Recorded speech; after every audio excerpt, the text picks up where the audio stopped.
He who saves a life in time saves the world.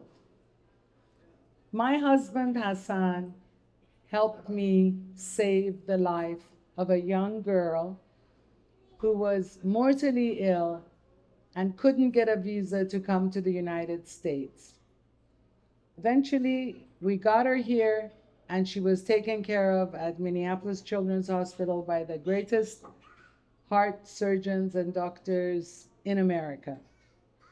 That memory stuck with me forever and ever. The story of Hassan's life you have to read it because it's unbelievable even when he tells of it.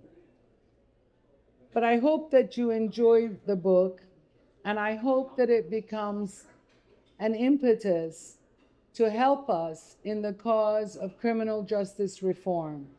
Dostoevsky says, we will judge a society by the way it treats its prisoners.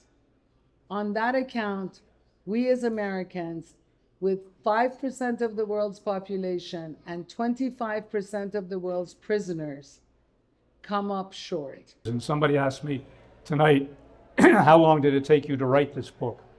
I wrote the book in 90 days, but I wrote it in prison.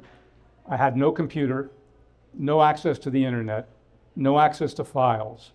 And I just simply sat down and wrote every day for a minimum of 2 hours and a maximum of 4. And I wrote in longhand. And I hired somebody in prison. And in prison, you can hire people. You pay in prison currency. In Texarkana, where I was, the prison currency was stamps. When I was in Otisville, the prison currency was mackerel.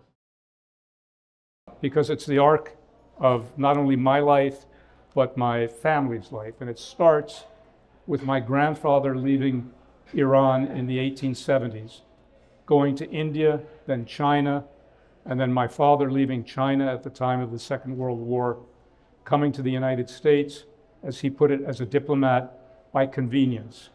And he built the first modern hospital, not only in Iran, but the most modern hospital in the Middle East, which was inaugurated in the early 1950s.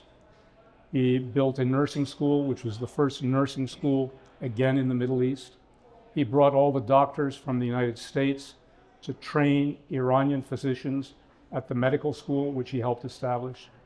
And he had the foresight to determine that you could not have a modern hospital without clean water.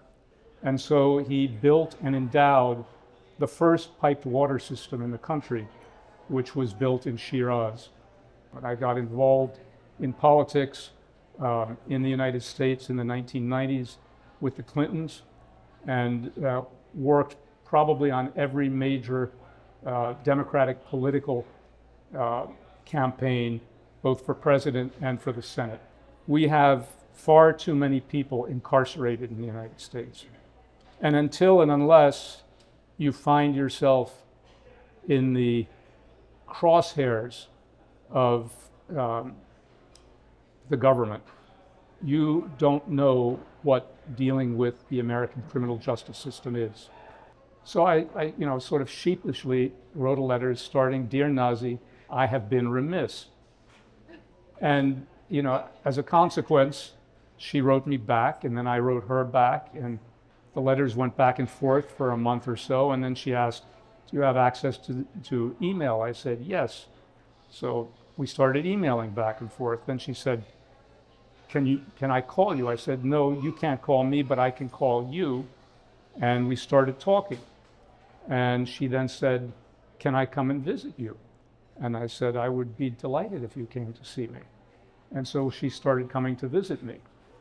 My story ended up having an unexpected happy ending. And the title of my book, which is Persia, Politics, and Prison, A Life in 3 Parts, should really be Persia, Politics, and Prison, A Life in 4 Parts.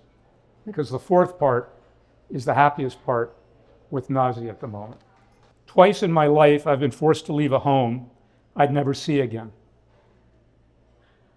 taking only what I could carry. Both times, I lost nearly everything. The first time was in the early days of the Iranian Revolution. December of 1978, when my then wife Sheila and I boarded an Air France flight to Paris. Carrying 2 suitcases each, we slipped out of the country with hardly a moment to spare, leaving behind a beautiful house in a small village on the outskirts of Tehran, along with friends and family, horses and dogs, and dozens of priceless family heirlooms. I was certain that we would soon return to Iran and our home. I was wrong. The second time was in August of 2010, when I walked out of our 17-room duplex on Park Avenue in New York to surrender myself to federal custody in Texas. This time, I knew there would be no going back. Strangely, I remember more about the first departure than the second.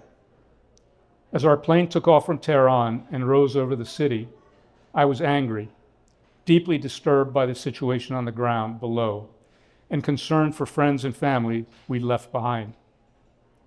But I was also young and naive enough to believe that only good things awaited me. Furthermore, I had done nothing to bring about the events in Iran.